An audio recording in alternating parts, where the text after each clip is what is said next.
All right.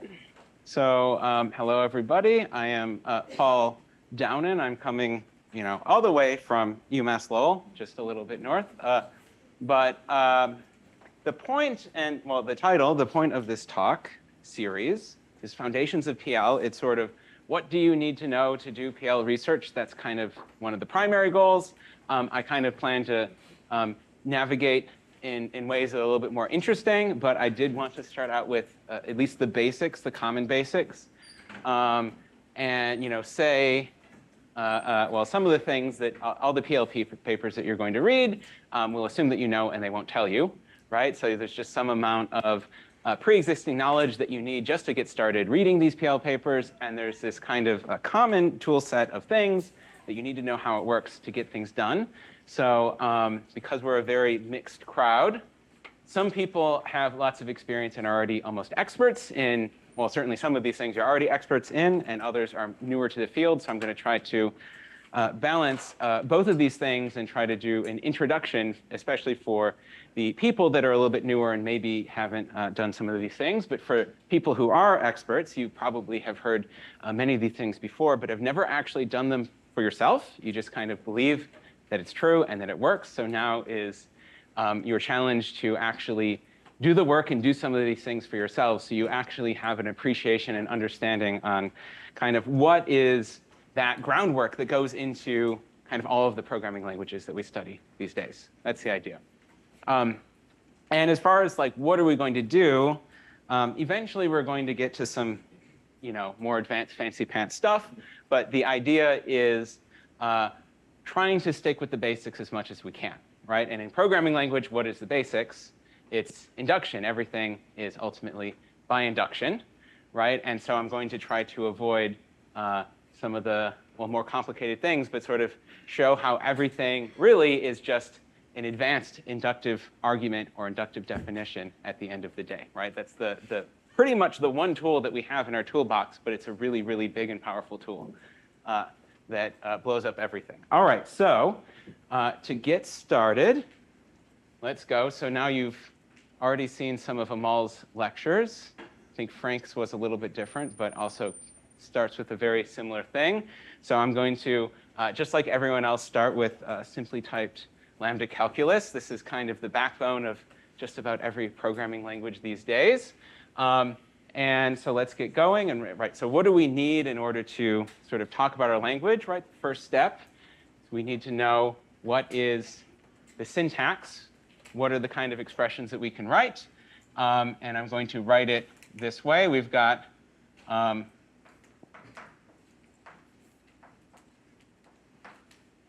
so this is a typical start, so let's go. So hopefully everyone has seen this type of thing before.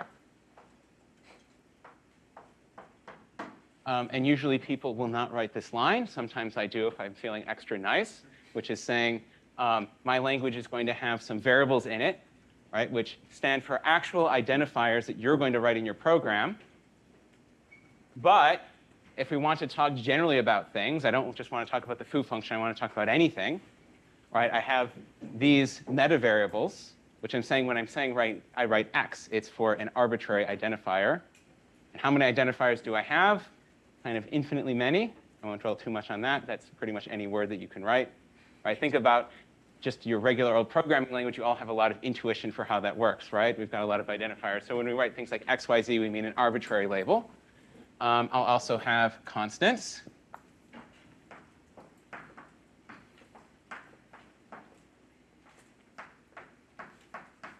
Right? So just like Amal, I'm going to start with Booleans. Right? True or false? So here I'm saying that I've got two constants, true or false, and we're starting to get into these kind of inductive definitions, right? I'm saying there's two possibilities, right? That means that it's the only ones, right? That's what we're saying. It's not just, oh, yes, true and false are some of the constants. These are the only ones I'll have. File not found is not a constant we're going to be dealing with in this programming language, right? So it's exclusion of anything that I'm not explicitly writing here. That's one key aspect. And then now we started getting to the fun stuff. So I've got my term.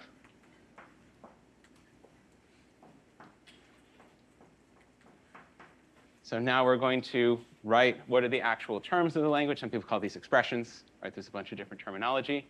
And so what am I going to have? So the types of terms I could have are going to be the lambda calculus stuff, which you've now seen a bunch before. So any variable is a term. If I have two terms, I can apply them. This is m applied to n, right? We've all seen this before. We have a lambda x dot m is a term, right? So this is the abstraction. I'm going to go a little bit quicker because we skipped the first lecture, and you've already seen this before. And then, I'll have the Boolean stuff. So a constant is a term. And then what's the last part that I need for Booleans? Something to use it is the if then else, right? So I've got if m then n1 else n2.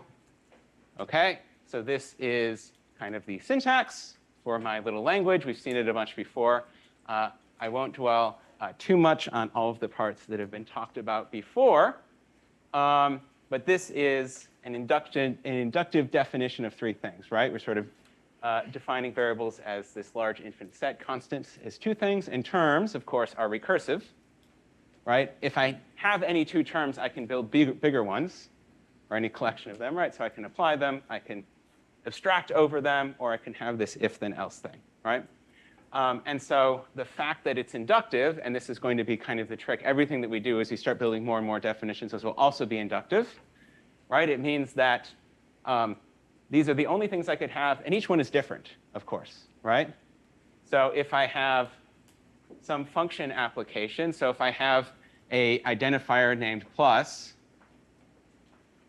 and then I have two other constants, let's say I had them, but let's say I have 2 and 3 are, say I extended my language with numbers, right? That is not the same thing as 5, right?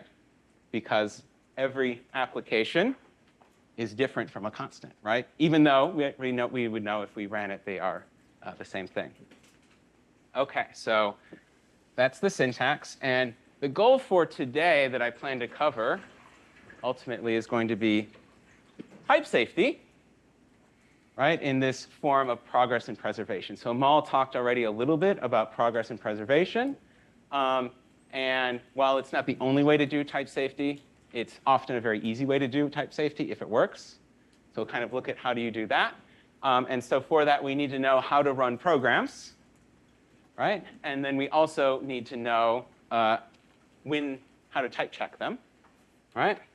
So let me write down the operational semantics, right? So Amal already kind of talked about this operational semantics. I'll kind of go through slightly slower to remind you of how that works. Okay, so the main thing is we have to define the primary rules that actually reduce stuff, right? And probably the easiest ones, I'll call them the beta rules for Booleans, right? The easiest one is for cases where I have an if-then-else and an actual constant there. So if I have if true, then n1, else n2, what does that reduce to, right? And so we've already got a little intuition. If I have an if-then-else, and it's deciding on the Boolean true, then we take the then branch, right? So we're going to step to n1. The other option, this is kind of the first rule for dealing with Booleans, bool 2, if false, then n1, else n2 goes to n2. I'm running out of this chalk. right? So we take the else branch if it's a false, and then the last rule. This is the trickiest rule, which I think causes most of the consternation, but it's the most fun rule, right? How do we deal with functions? So if I have a lambda abstraction, and I apply it to an actual argument, okay, then what do I do, right? And so what's the idea of this beta rule? What's it trying to capture? It's that idea that we do all the time in mathematics. If I have a function f of x that is equal to, let's say, x squared plus 3 times x, right? And then I apply f to 5, then we all know what the answer should be without spending all hour today talking about it, right? What do? Well, we just plug in x, 5 for x, right? So we just say, oh, well, just do a search and replace. Anytime you see x, write a 5. And then there you go, right? So this is 5 squared plus 3 times 5, and now you can crunch the numbers and figure out the answer, right? So that's the idea, that when I have a function, it introduces some parameter, and then I refer to that parameter on the right-hand side. So when I actually apply it to a real argument, or whatever it is, I need to plug it in, right? And that's that notation you've seen a bunch by now, which is we take the body of the function m, which might refer to this x, right? That's why we introduced it. We're going to refer to it. And so anytime you referred to that x in this term, in the body of the function m, we're going to instead replace it with the argument, which is n, right? This is the whole trickiest part of the whole enterprise. I don't think anyone defined what is a substitution operation, right? I think we just say oh, it kind of works. So hopefully most people here know how that substitution works. So everyone raise your hand if you've gone through and written down what is substitution. Perfect. So we know how that works. And the whole trick, and I'll give you a quiz, is the reason why this is hard is because we want to make sure that, right, this m refers to that x. This n might refer to other things like z. X might appear multiple times. Are we sure we're plugging it in all the right places? And are we sure we're not kind of redirecting? If n is referring to some external variable, let's say that we import from the top of our file, did we accidentally interrupt it? Right? That's the whole trick. And I was listening in on the classes, and there's lots and lots of questions about shadowing. And this is basically the issue of shadowing and how to resolve that. So if you have any doubts about shadowing and how that works, the best place to resolve them is go back to lambda calculus and just kind of look at that definition of substitution and how to plug things in and how does alpha equivalence work, right? So I have a little bit of notes of that in the chapter that you can kind of go in. But I will do a kind of mean little test here. If I have x applied to lambda x, x applied to y, and I want to plug in z for x, all right? What do I do? So the expert should have no problem with this, right? So it's not just a trivial search and replace because I'm referring to x twice. But of course, this one is bound by that x. This one right here is free, so we only want to replace the ones that are free. That's a keyword that's come up a bunch, so you probably want to double check what does free mean if you haven't seen that before. So what's the result here? What do I actually replace? The first one by z, and I leave that one alone because I would be messing it up, right? This is the function that takes an argument and then applies it to y. If I changed it, now it's doing something else, right? So this is equal to z applied to lambda x, x applied to y. Let's see, what's my other mean little example? Oh, I know. What if I take the same program, lambda x x applied to y. Here are basically the two weird little things that could happen. And then what do we have? I want to plug in x for y. Okay, so another one. So I have one occurrence of x. It's not bound anywhere internally, right? So this is free, right? It doesn't refer to that parameter. So I just plug it in, right? So then that means I get x applied to lambda x, x applied to x. This is the same thing. Did I screw something up? What happened? Now this y was a free variable. Now it refers to that. So in fact, this is wrong. You cannot do that. And this is kind of why substitution is a partial function. If we just treat these as purely syntactic trees, because there's these weird little edge cases where I might accidentally capture the x by plugging it in inside of some internal function. So what do we do here? The experts in the room, someone surely knows, how do we fix this? What was that? Yeah. Ah, that's a good one, Barron-Drake convention. How do I do that? So this is not in Barron-Drake's convention. What do I use to fix it while still having the same program, quote unquote? Alpha renaming, right? So whenever I have a bound variable, I can rename it to something else, as long as I'm not capturing anything else, right? So here I could rename x to z, but I couldn't rename it to y. Because if I renamed it to y, I would again just be capturing this y, and it's exactly the problem I'm trying to avoid, right? So I can put this in. So that was wrong. Let's fix it. I can put this in the form following Barron-Drake's convention. I'll say this is a lambda z, z applied to y. And now I can plug in x for y,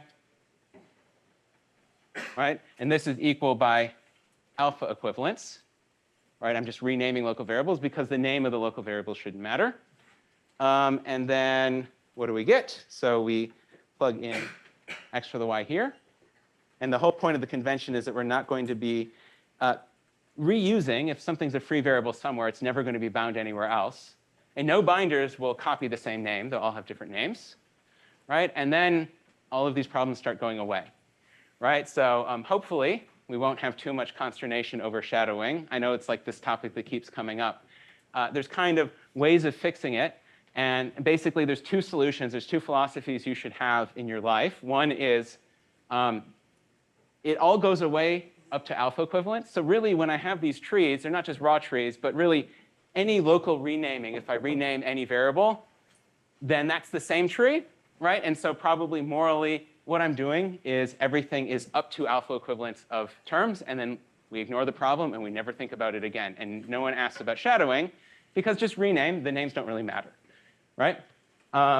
If you need to be persnickety about these things, then you can use convention like Barron-Drake's convention, and then also the problem goes away, right, where we treat them as raw terms. I kind of wanted to do that as a test to make sure that everyone is up to speed on their homework and that we're OK and good to go. So now, let us move on to the fun stuff, right? So the topic at hand is the evaluation or the type safety. So I need to finish my operational semantics. And what's missing? So something's missing. A step rule. And what do you mean by the step rule? So if you have a nested if, for example. If I have a nested if, I should be able to do something about that, right? So these are some step rules, but I need more. And evaluation context, I heard that. That's a really good key way to do that. And so typically, you'll see something like this in the paper, or in a paper. You'll have a set eval contexts, right? And so this is a collection of terms with a hole that I'm going to write as a box in very specific locations, which tell you where you're allowed to evaluate. And this is another inductively defined set. And so I can just reduce a term as it is, or if I have a function application, I'll need to know what function it is to call it, so I have to work on the function first, right? And if I have an if then else, it might not be a Boolean yet. I might have to do some work to simplify it down to true or false. So then I have to work on that Boolean part, and then I leave the other things alone.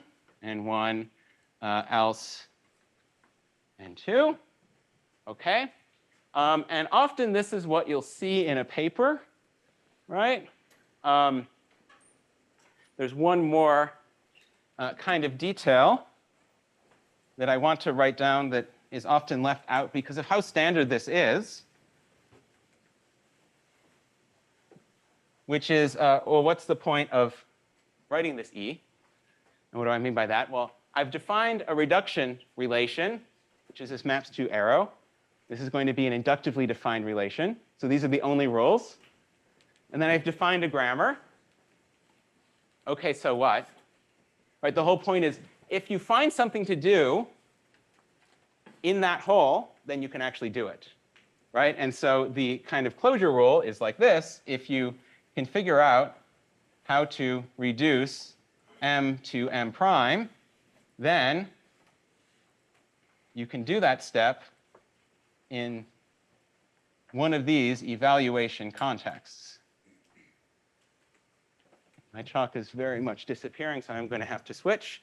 And so what does this mean? So basically, I've got my whole program is some big tree, right? This is my original term.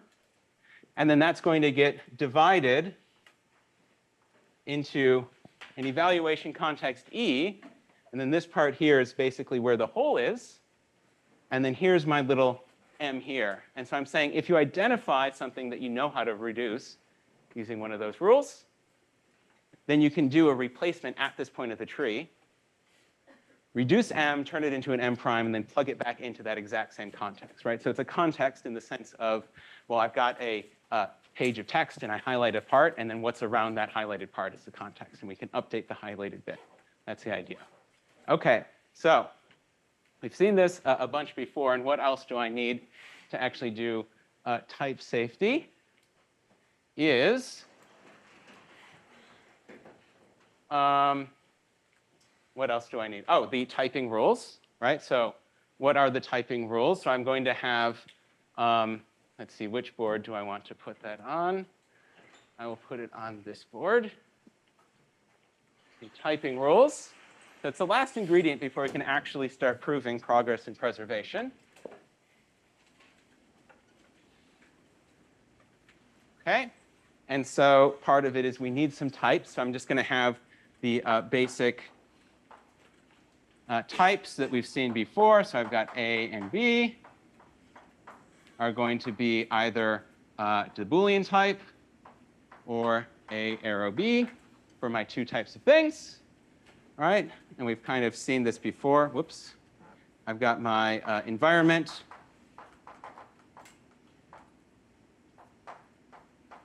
So I know Frank has covered all of these things already, right? So this is going to be a sequence of assignments that for all the variables I might encounter, what types do they have? And just like Frank and Amal, well, I'll use some conventions, right? I'm kind of being a little bit abstract about this in the sense that this is a sequence of assignments saying variable x1 has type A1, variable x should be n instead of 2. Certainly could have more than two things. Xn has type AN. And my sort of side conditions are x1 to xn are distinct. And that this is also unordered. Right, that's kind of the other detail. So I don't care what order this comes in, that's irrelevant. Scramble it up as you want. Don't worry about if one comes before the other one, and they're all distinct, right? So we won't assign two different types to the same variable x. That's kind of the idea there. And then finally, we will have the judgment, our typing judgment, which is what are we doing? And the form of the judgment, just like everyone else, looks like this. So the term m has type A, assuming that all of the free variables that I might run into in m have the type that are set here. Yeah. Would you mind writing a little bigger? Yes, I'm trying to balance bigness versus erasing everything. So is this readable? I know the board kind of slides up sometimes. I know the chalk is not ideal, but I ran out of the nice chalk, so that's how it is, unfortunately. Oh, yeah, this is my site. So this is just saying that all the variable names are distinct and that it's unordered. This is the thing that everyone ignores. So I'm kind of just putting that in explicitly there. All right, so let's try to see if we can fit some of these rules in there. So we've seen all the rules before, so hopefully, right, it's not new to you. So what are some of these rules? We've got the variable rule, which says, right, if I've got an environment in which I assume x has type A, well, then x is type A. I'll call that the var rule for variables, right? What other rules do we have? We've seen the rule for, let's do the rule for lambda abstractions. So lambdas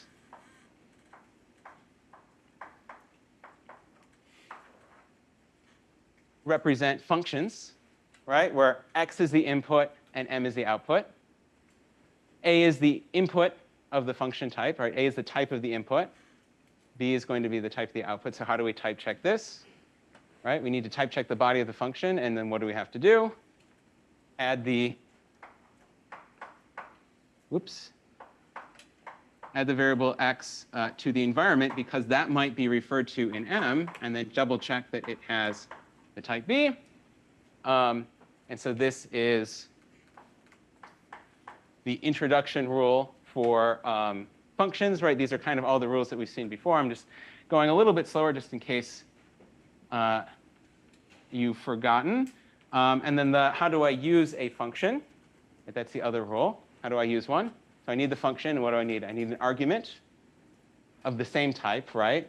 And if I apply them, then I get something of the output type. So if you give me a function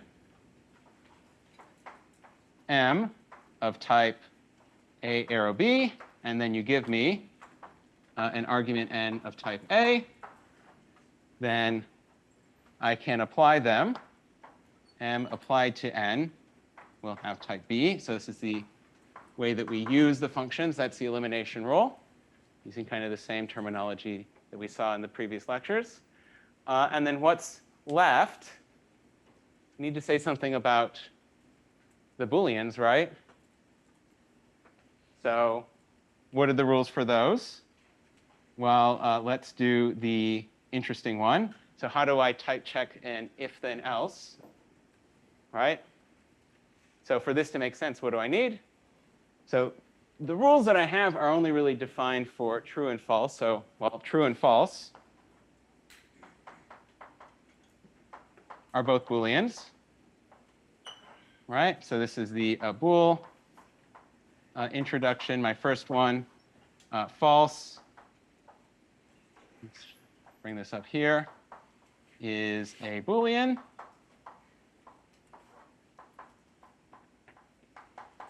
And then so these are the only two cases I have to consider. So as long as M has the Boolean type, then I can do an if then else. All right, gamma. Here we go. So let's say that M must be a Boolean. And this is if I want to type check when is an if then else correct.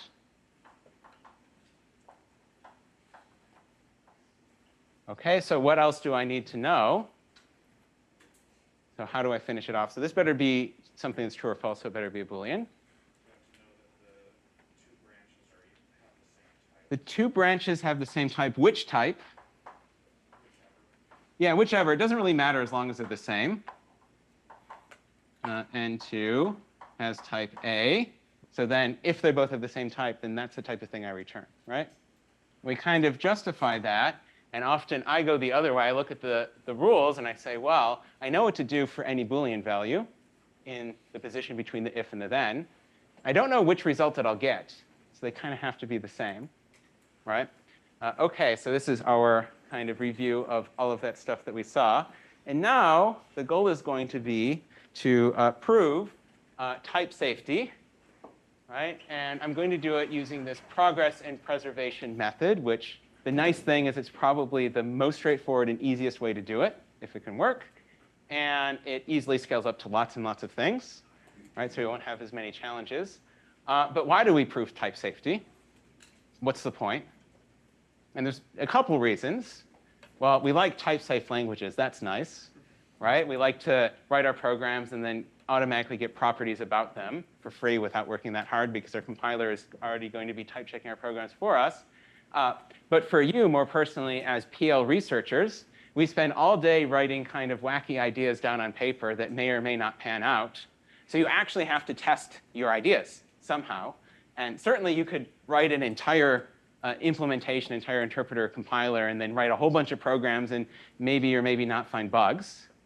And hopefully you identify your bugs, but maybe not. But doing these proofs, even if a little bit quick and sloppily, is a really, really great way of actually testing stuff out that you can just do with a piece of pencil and paper. Right? So this is kind of a way of testing your designs of programming languages, that if you have a language, well, it's going to have some sort of semantics on how to run programs, or it's not really a programming language. And these days, it's probably going to have types. So this is a good way to make sure, did I put something together that actually made sense? Right? So that's kind of the idea of, we don't just do it because someone told us that it's a good thing to do, but because it's actually good for us and our ideas. And rather than just sit down and do the proof because we've seen this system over and over again, I'm going to have a bit of a story. So, let's say we're writing our cool new paper about this wonderful new programming language called simply typed lambda calculus with Booleans that certainly no one else has ever seen before. And it's going pretty well. But you know what? At the last second, our kind of frustrating co-author says, I totally want to rearrange the main figure and put it somewhere else. And so you do a copy-paste job, maybe a few days before publication time, and you very quickly do some stuff. And you know what? Oops. I forgot to copy that line. And you know what else? Actually, that went away too, right? So, and you know what? I was also typing some of these rules kind of quick, so it's very easy, but I forgot to put that in when I look at variables, just whatever it is, it can be. And I was doing this pretty quickly too. So here's my cool new extra special, simply typed lambda calculus with Booleans. And the point is, right, type safety means something because I should fail. Right? It should point out all of the bugs to me. Right? Doing the proof is going to reveal all of the points at which this doesn't actually work. Right? So you kind of snicker and laugh because you know it's wrong and it's kind of obvious. Some of these mistakes aren't so obvious. This one we kind of know from experience about the Boolean. Oh, the two branches have to be the same. If you're totally new to the area, it may not be completely obvious to you.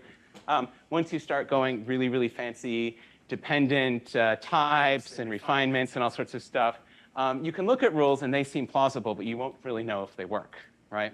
And so the idea is sitting down and doing these proofs will reveal these kind of bugs for you. So I'm injecting bugs into my language, and doing the proof will reveal some of them. OK? That's the idea. All right, are there any questions? This is kind of my quick summary of what was going to be the first lecture, and then we're off to doing type safety. OK, are there any questions? Good. So let me get started. And we're going to do the two halves. So what is progress means, I'll write the kind of intuition. Progress means I'm not stuck now.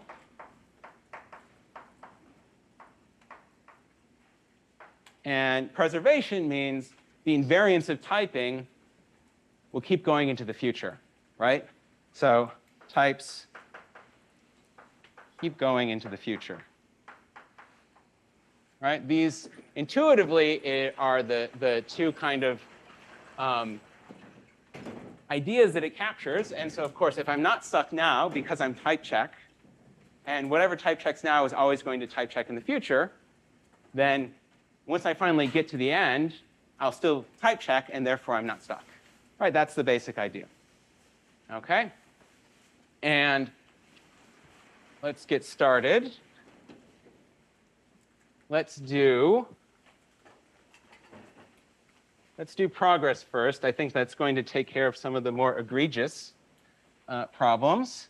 And so this is when you forget a case, when you forget some instance that should be reducing, right? What should I do instead? So here we'll do our progress lemma.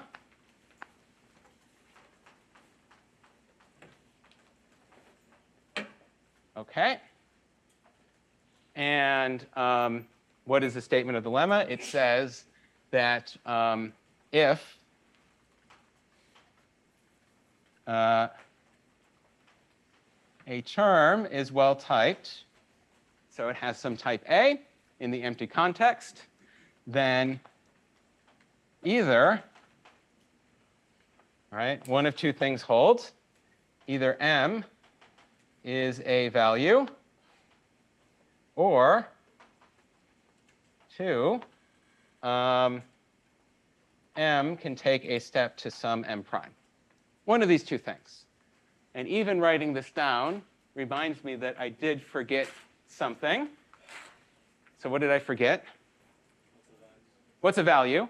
Why did I forget what's a value? So I'm doing something else a little bit differently from them all besides it just being wrong. So what else am I doing? Does anyone know? I'm doing call by name, right? So when Amal did her semantics, she said, when I apply a function, I have to evaluate the argument until it's a value, which is a perfectly reasonable thing to do and is how almost every programming language works, which is why it's perfectly reasonable. I'm not going to do this, partly A, because you don't have to, but B, because I'm trying to take the shortest line to where we're going and not bothering with some of these other issues, but also to kind of show you various other ways of doing things, right? You don't have to do it in a call by value way if you don't want, right? Haskell is a language that famously is not call by value, so there does exist at least one counterexample, right? So it can work. So that's the idea there. Okay, so let's go, and every proof. Oh, let me write down what are the values. So a value, which I'm going to write as V or W, is what? So a constant certainly is a value. Or what else? Any idea? We could also skip it. Let's skip it. Let's just say it's that, and we'll find out what's wrong. I at least have some notion of what a value might be. True and false are obviously values. Yeah, maybe lambda. Let's see where we get caught. Right? So you might forget it, especially if you're new to lambda calculus. So yeah, we'll get stuck in that case too. So what is the proof? How does that work? So every proof basically, it's certainly in programming languages. It's not every proof, but I don't know, 90, 95% of proofs in programming languages start with what? By induction on. So sometimes we get really fancy. The structure of. The derivation of the only thing we got, right? So this derivation, if I say if this is derivable, then, so what do I mean? That means I've got a derivation. So these derivations with the typing rules are themselves, right? Syntax stands for a tree. A proof using the derivation rules that I think I have on this board. These rules are what? These are like extra fancy BNFs for making another form of tree that has to line up in exactly the right way, right? So I'm going to have down here a tree with the conclusion MA, and I'll apply some rules. There's going to be some,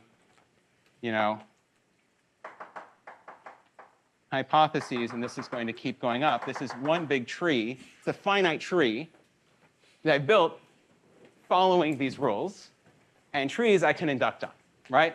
So doing a proof of progress or preservation, I'm inducting on a typing tree, but that's no different than inducting on a syntax tree or just a tree of numbers, right? It doesn't really matter. They're fundamentally the same type of object. Obviously, very different levels of fanciness, but it's the same idea. So we're going to do by induction on the derivation of, and I can even write it like this. Well, I'll just say the typing. So M has type A in the empty context. OK, so we're looking at this tree and asking, what was the rule that was the last one before I hit the final conclusion? And there's only so many of them, right? By saying that these are all of the typing rules I have, we can just say if I go one by one, do all of them, then we will eventually kind of cover all the cases and say, well, that's it. All right. So now we've just got a bunch of cases to handle. So unfortunately, I did 4 organizations. So here we go. Here are the rules. So basically, we have to cover all of these rules, right? So we can say, well, maybe it was a lambda, right? So that could be one of them. So it may be, maybe my derivation ended with the introduction rule of implication, which in an empty context looks like this. I had an empty context, lambda x dot m has some type A arrow b, because if I have just one free variable in scope, then my result has type B, right? And then the derivation keeps going up from there, right? So I'll call that derivation up there D. The tree keeps going up further. And, well, I kind of have a problem here, right? I get stuck. I don't have a reduction rule, right? This doesn't reduce. And I forgot to add it to my set of values. So I either have to figure out how to reduce this as it stands without knowing anything else, or I just call it a value, right? So this is why we add them to the sets of values, because we don't know what to do, right? Without an argument, I don't know how to run the function. I mean, that's sort of like saying I have some code that's going to take arguments and registers. I didn't load anything to the registers, but just run the code. That's a recipe for disaster. Don't ever do this, right? So we're just going to call that a value. And then we're done, right? So then our term m, this is a value. So that case is covered. OK, makes sense? All right, so what are some other cases? So what about an application? Right? So it could be that my derivation tree looks like, of course, a value is good enough. It could be that my derivation tree looks like, I guess we're closed. M has type A, arrow B, and N has type A. And therefore, the application of the two has type B, right? Whoops. So I have two subderivations. So, well, before I do anything else, right, I'm doing an induction, which means I'm doing an induction on the derivation of this tree, which means whenever I find any subderivations, any smaller derivations up above the line, I get an inductive hypothesis about those, right? So what is the inductive hypothesis? Well, it's if the environment is empty, then I know the typed term either is a value or it can take a step, right? So I don't even really get a useful inductive hypothesis here because that's not an empty environment. But I do get 2 useful inductive hypotheses here, right? So what are the 2 inductive hypotheses? So the IH on D is what? M is a value, or M takes a step.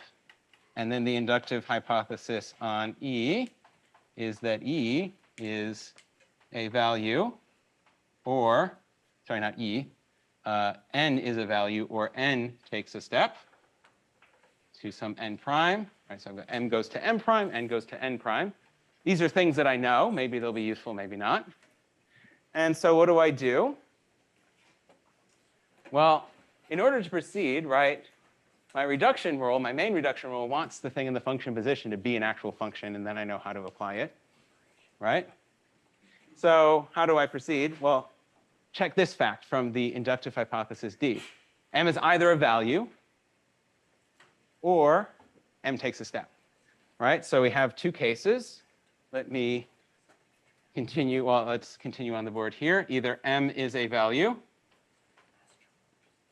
is one possible case, or M takes a step to some M prime. Right? Those are the only two possible things it could be. So if M is a value, what happens? Well, what are the possible values? It could be a lambda. If M is a lambda, then that's probably the nicest thing, right? Because if M is a lambda, I have a step right here, right? Because if M is a lambda, we can run a beta reduction. But what if M is true or false? Could that happen? Why not? It's just that syntax. The rules don't have anything on top. Well, what else do I know besides the fact that it's a value or it steps? It has type A arrow B. What are the ways a value could have type A arrow B? Well, a lambda certainly can have type A arrow B. True, I know, has type bool. False has type bool. Those are the only three values I've got. There's no rule that lets me say that true is a function, A arrow B. So I'm OK. I can rule out those cases. That's what the induction is. I'm saying, well, none of these rules make that happen. And typically, you would write a little lemma if you want to be very specific about this. So another lemma that helps on this, something like canonicity, which is something like if I have a closed value, let's say of type bool, this is the easiest one, then V is true or V is false. And we do that by just looking at all the typing rules, confirming that's the only way that could happen. And if V has type A arrow B, then V is going to be a lambda where X has type A and the body has type B. Right, this is kind of, sometimes people say inversion, but I'm looking at all the typing rules and just checking. If I know something's a value and I know it has this type, what are all of the things it might look like? Right? And then so when we get to, what is this, progress here, we say M is a value. So by canonicity, we know that M is equal to lambda x M prime for some body of the function and some choice of local variable. And we know that lambda x dot M prime applied to n will take a step to M prime n for x. Okay, let me write this a little bit clearer. So if it's a value, then I can take a step because the typing rules don't let me pretend that true and false is a function. Right? That's kind of what stopped me from doing that there. Then what about here? What if M takes a step to M prime? It's not a value yet. I have to do some work. Then I don't have anything in this definition that lets me go, right? This is the part where I miss something. And I know this is a little bit dramatic, not having any evaluation context, but it's very easy to miss one little edge case. You might have forgotten one case. So I will add it in a slightly different way. So let me do here. There's another way of writing these things besides evaluation contexts. I'll write it in that way because it lets me do it a little bit more incrementally, which is like this. So if m reduces to m prime, then I need to know that if m is applied to something, I can reduce that application by working on the function part. Right? This is another rule. Right? It looks like an inference rule, but it's not about typing, it's about reduction. Right? It's just like that one that I said in general. You can do this for evaluation contexts. All possible evaluation contexts is a very complex thing, or I could do one at a time. And now, well, this is the rule, right? So this is another type of reduction I could do. I'm not reducing the term itself, I'm only working on part of it. Right? So if m reduces to m prime, then m applied to n reduces to m prime applied to n prime, or m prime applied to n. It's a little bit easier to deal with things like this for doing progress and preservation. It doesn't really matter, they're equivalent, right? That's a way to do that. So that's one of the missing reduction rules that we had. And I'm putting it in because that's exactly where I got stuck. And the proof of progress tells me what my evaluation contexts need to be, right? OK, so let us keep going. So this was for introduction and elimination of functions. Let's do the Boolean part now where I really mess things up. So I will delete my syntax since we've seen it a bunch before.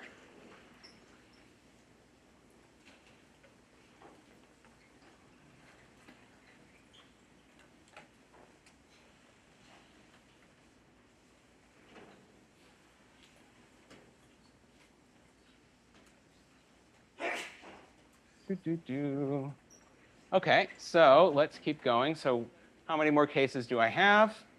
So the other typing rules that I could, were they here? Yeah, the other typing rules are the ones for Booleans and also the one for a variable, right? So let's keep going. So what if I have, well, I'll just kind of do both of them. If it's one of the booli rules, then what is it? It's either true or false. And those are values, so I'm just kind of done, right? So bool I is either true is a Boolean, or false is a Boolean. And these are both values. So we're done. That one's easy. Now we get to the elimination rule. So if the proof ended in a bool E rule, then that means I have something that looks like this. If m, then n1, else n2. And this is the one that is going to be extremely broken. Then that means that m has type bool, and n has type, n1 has type A. What did I say for my rule? And n2 has type B, because I broke my rule. OK, so what do I get as inductive hypotheses? So I get either, right? So the inductive hypothesis on, if this is a subderivation D, E1, E2, then the inductive hypothesis on, oops, D is M1 is in value, or, sorry, M is a value or takes a step. The inductive hypothesis in E is N1 takes a, or is a value, or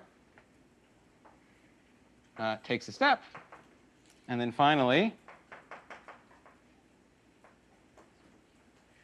the last one is that n2 is a value or n2 takes a step. Okay? So now we have to say that no matter how all of these cases shake out, either what I've got is a value or it takes a step. Can an if then else ever be a value? Not at all. Why not? Well, I didn't add it to my set of values. Right? Oh, I erased that. But it's not in my set of values. So I better take a step somehow, no matter what happens. Right? So there's two cases. Right? Well, I'll say there are two cases that we're going to care about. Am I ever going to care about n1 or n2 at this point? No, because when I've got an if then else, I never even touch the then or else branches until I figured out which one I'm taking. So I'm going to have to figure out which one of those are first. So I'm really going to go by cases on if m is a value or it takes a step to some other m prime. Right? And so let's do the first one. What if m is a value?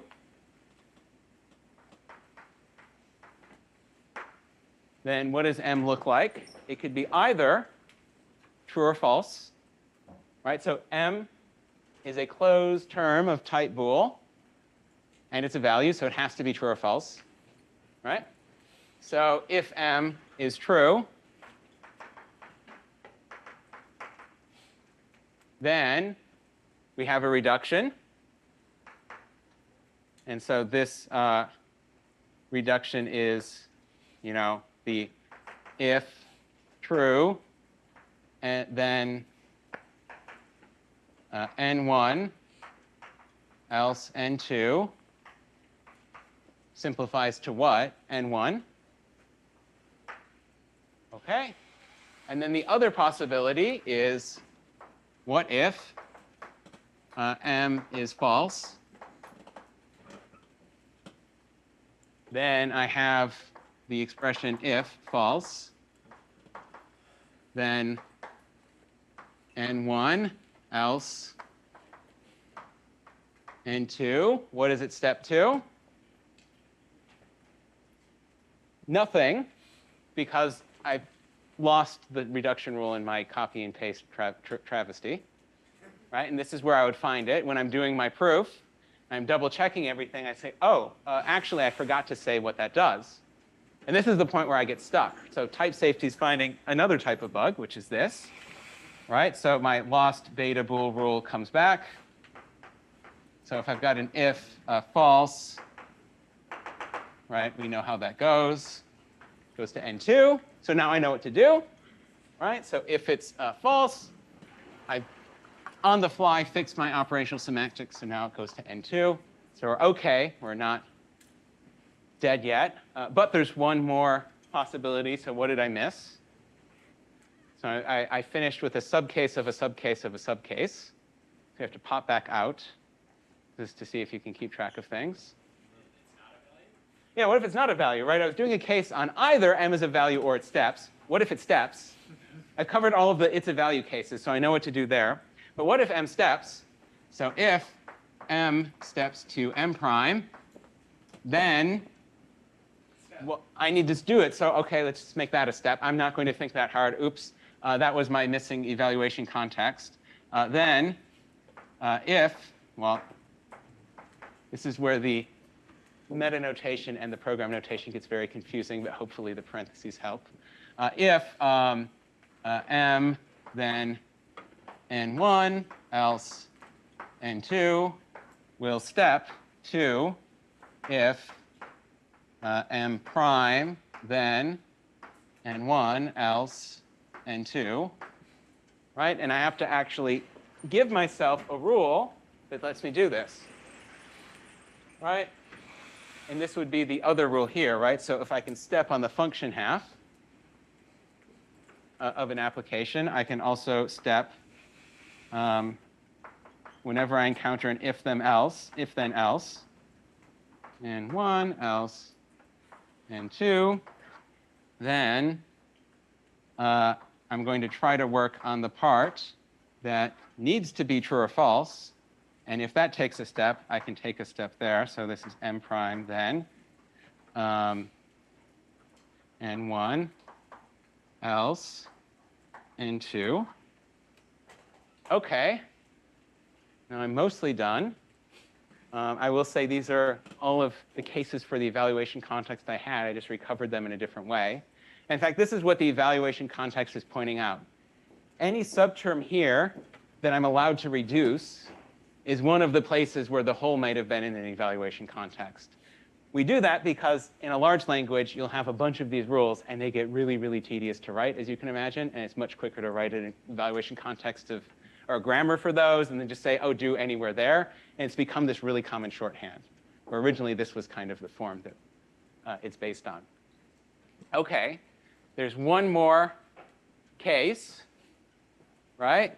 So what have I checked? I've said, what have I said? I've said what happens for internal for functions, internal for Booleans. What's the last rule?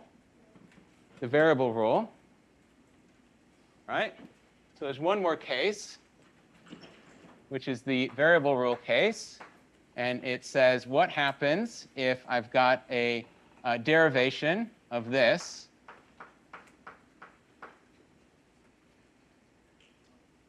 So can I have a derivation of that? Technically, because I broke my rules, right? This just says I can always conclude that, well, maybe x has type A. But then I get here, and I run into an x, and is that a value? No. Can it take a step? No. So this is one of the reasons we put this requirement here. It says, oh, actually, this can't happen. Because the only rule that gives a type to variables requires that something be in my environment. So if I say it's closed, it never happens. Right? So that's the last possible case of progress. And so that is the entire, we end up doing the entire progress. Do I need, what was the small steps? Nope. This is a relation. So I have it here. So this judgment is a relation that happens to have a gamma, a term, and an a. And my small step rules is also a relation that just happens to have two terms, and there's no types and no gammas involved. So in general, these trees, these inference trees, are any relation. It could be a typing relation. It could be a semantic relation of how programs reduce. It's how do you kind of derive these things. So we get used to seeing it all the time for, oh, thank you. Yeah, this might be better. Might be the same. We'll see. But maybe a little better. So yeah, so I would just say it'd be good to get used to seeing these for things other than just typing, although that is definitely the biggest use case, right? OK. So that's progress. And we should also do preservation. I think I still see another bug on the board. So I fixed the missing evaluation context, and I could summarize them here again, right? So this is how you figure out the evaluation context. You always have the empty context, and then you say, well, I can reduce over here on the function side. So I'll say E applied to N, and then I can reduce in an if then else between the if and the then. And I didn't need any more. Why don't I need to reduce the argument? I don't need a rule for it because I'm doing call by name. And the second this is a lambda, I can plug it in. Right? OK, so now let's move on to preservation. Right? That is the other property. So I don't need canonicity anymore. So let's get rid of that. But I will need another helping lemma for doing preservation. OK.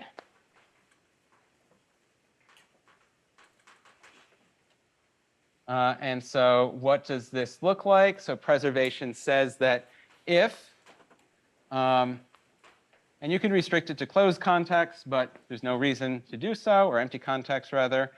So if a term has a type, and let's put it over here, and m takes a step to m prime, then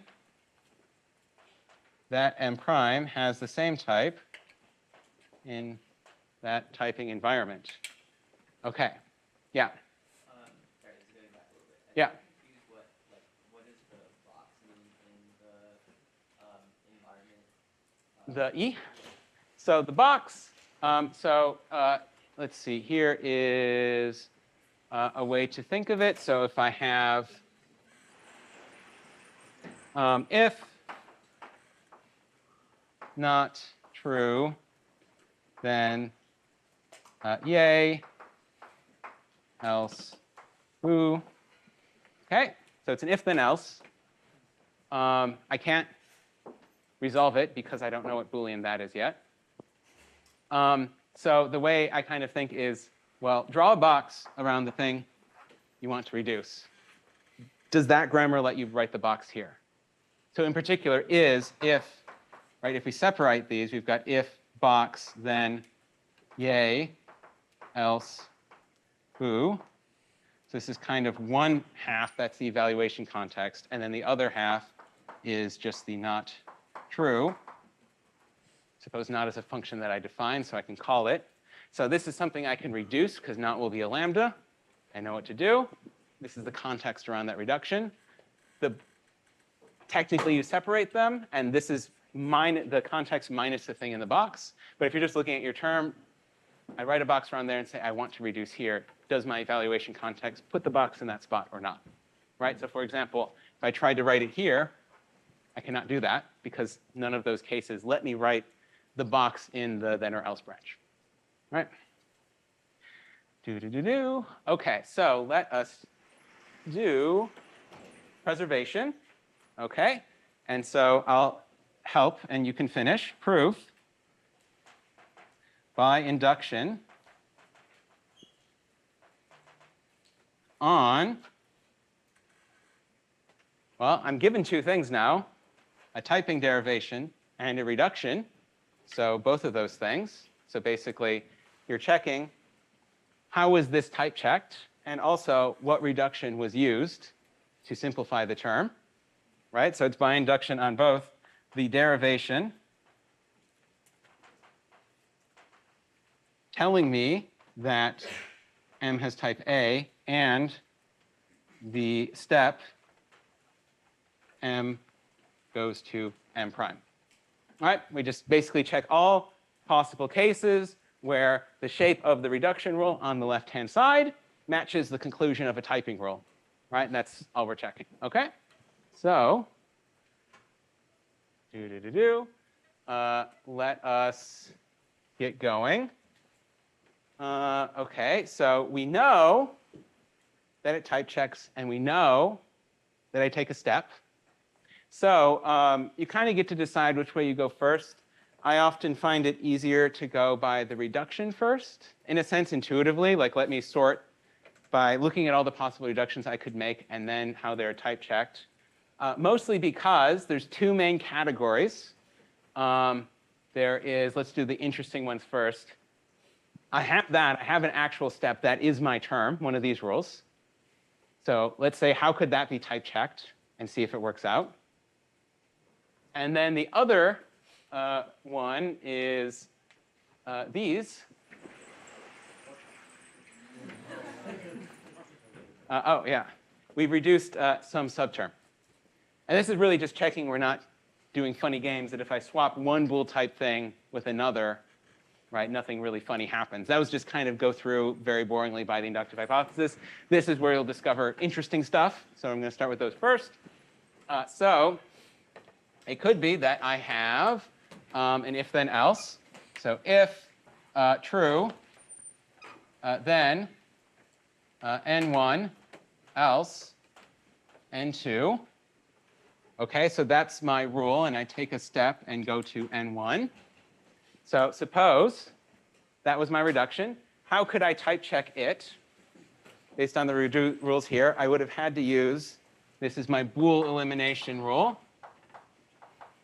I would have had to do a bool elimination rule and then a bool introduction right here. That's like the only combination of typing rules that has this form. So that means I would have had to see in a typing derivation that looks like this: if true, then N1, else N2 has some type A because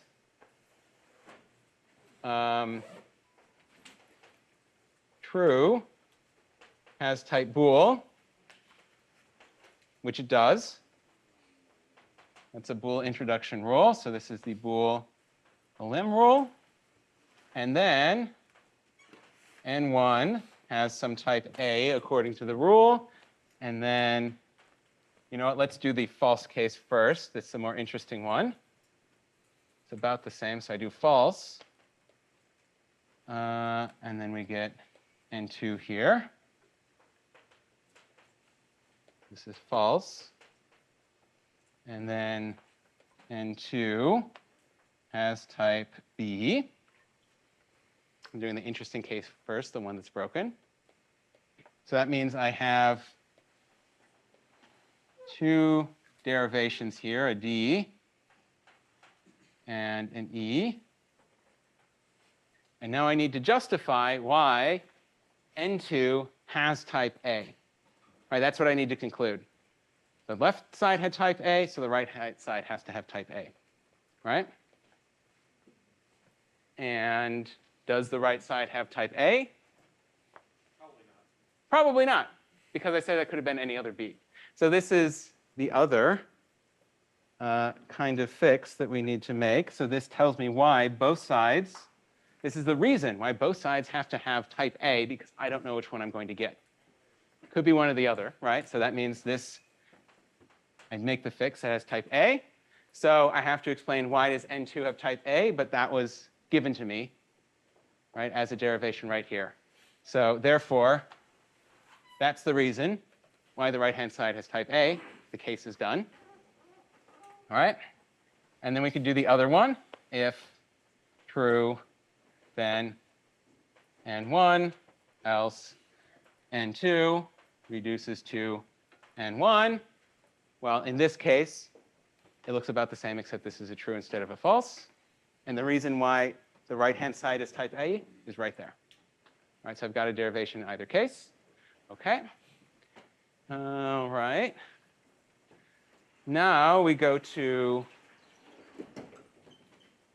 an interesting case. Paul? Yeah. Oh, question? Yeah. Why is it important that we have a closed term for progress, but we're using semantic preparation? Why is it important? Yeah. So, did I erase progress? No, right here. Because it's closed, that means I can't actually. Oh, sorry. The question was, why is it important we have a closed term for progress but not preservation? Yeah, like why is there a gamma for preservation and for the progress we have the empty context? So this is why we need a closed or empty environment for preservation or for progress. I'll get stuck here. And in particular, you might say, fine, I'll accept X, but then what happens if I have X applied to true? I'm also stuck. I'm really stuck on that one, and that's definitely not a value. So preventing use of kind of these free variables by emptying the environment prevents you getting stuck in all of these cases. That's one source of stuck terms. So it just lets us rule out that variable case. And my answer here is, well, preservation, it's a slightly different. It's just saying that things are the typing rules, whatever typing gives us, whatever type checking programs is clearly done for a reason. Whatever it tells me is preserved by reduction. And the way I've defined these typing rules, I mean, you could say that I can only apply them if my terms are closed, but the whole point of the lambda calculus is that we can reduce open terms as well. And even if you do that, it still works. So you could limit your preservation proof so that that's empty. And of course, that's a special case, so that will still go through. And we never really need to use the fact that it could be open, but it does go through for this as well, right? So we tend to do that anyway. Does that make sense? Yeah. Is it a stylistic choice whether you define these typing over variables as having an empty context versus sometimes I see the implication is if you look up x in gamma, then you get some t. So the question is, there's two different ways of writing the variable rule. The way I wrote it here, which sort of says that I've got an environment or context in which there's an x, but I could have also written it as, where do I have room? I could have written it as this form, that in a gamma, x has type A, assuming that x has type A in gamma, something like this, like I'm looking it up. They'll do the same thing. That's stylistic. There's not a big difference between those two things. There's another kind of different form that you could write. And this matters a lot in linear logic. You could sometimes say that the gamma has to be empty. And that doesn't hurt preservation here, right? Or really progress, of course, because we're never going to run into this case anyway, but can matter for other properties. So that is something that actually can matter, and you'll end up with a system that's either like linear logic, or you have to explicitly add rules to prevent it from being linear. But whether or not you do a lookup or you just match on the shape of the environment, that's purely stylistic. Okay, it's not related to No, it's not related. Yeah, that's a separate thing. OK, so, and when should I be wrapping up? Probably soon, right? 5 minutes or so. 5 minutes or so. So let's do the interesting case, which is application. So what happens? That's progress.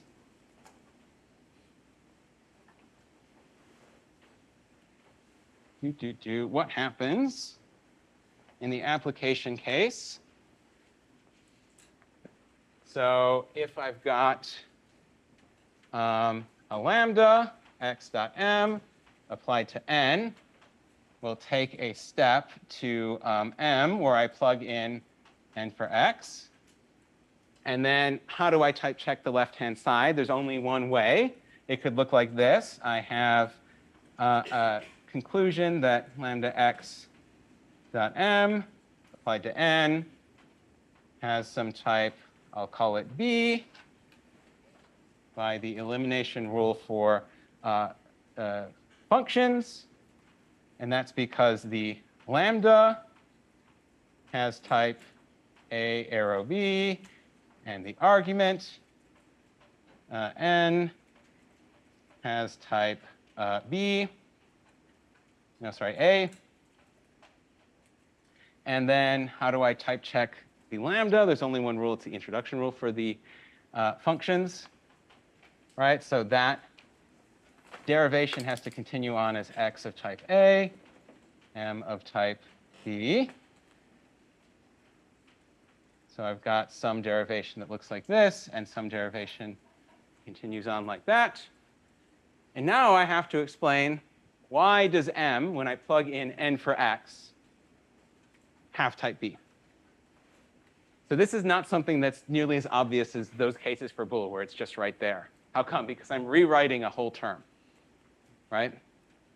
This is not a subterm. This is not m, and it's not n. It's some combination of the two, right? So what do we do for that? There's another important lemma that you'll almost always have to prove when you're dealing with type systems, which is a substitution lemma. And what does a substitution lemma look like? You may have seen it already in the summer school. If not, I'll write it down.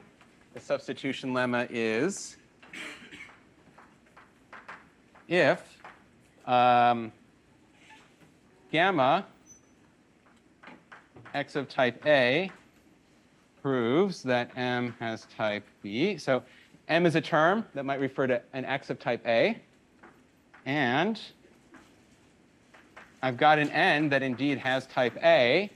Then the substitution of m, when I plug in n for x, will have type B in that smaller environment. Right? Something like this. So you'll sit down and do a substitution lemma. And what do we induct on? So it's always by induction on something. So we're given two things. Do I need to dig into n? Not really, but I do need to dig into m to see where it may or may not use the x. So this is by induction on the derivation of x of type A of the proof of why m has type B, assuming x has type A. So you'll do that, and you say, oh, OK, well, I've got a proof that m has the right type with a free variable, and I want to plug it in by substitution, and therefore, by that lemma, I get the right type. Let's do one very last case of the other class of rules, which is what happens if I have m goes to m prime. So m applied to n goes to m prime applied to n. This is the other class of rules. I'm reducing subterms in an evaluation context. Then that means I had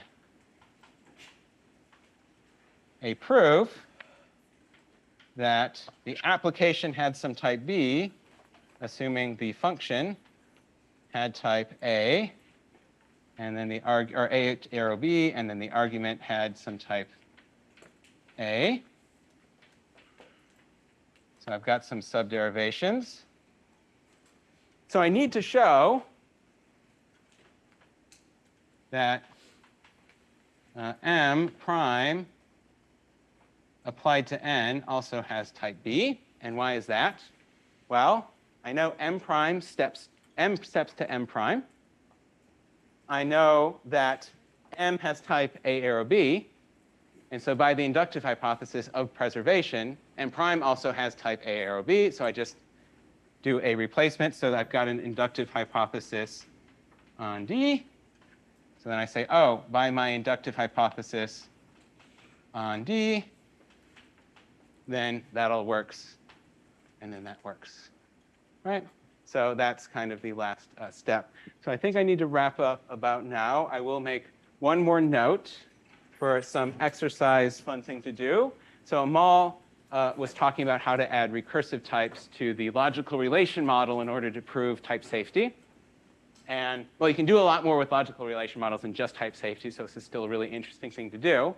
But I want to point out that this method makes it really easy to handle type safety for recursive types, right? So you can update, add some more cases to this progress and preservation proof. What happens if I have, the type mu alpha dot A or dot B with the fold and unfold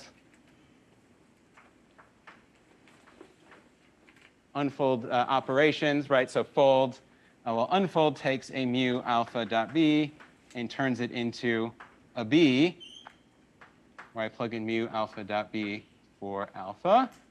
And this one goes the other way. Give me a B with the substituted in mu alpha dot B for alpha. And then we go to the mu alpha dot B. So you can extend your proof of type safety with recursive types just by kind of handling some extra cases, basically showing that my rules for doing an unfold of a fold are enough to always get the result. I kind of wanted to add that there, and I'll leave that as some practice for you to do to kind of update this kind of style of proof with some more interesting types. And there's some exercises there. So I think that's about when I'm supposed to stop. So I'll take if there's any quick questions. Do we stop? If there's no questions, then I'll let you all go to a break.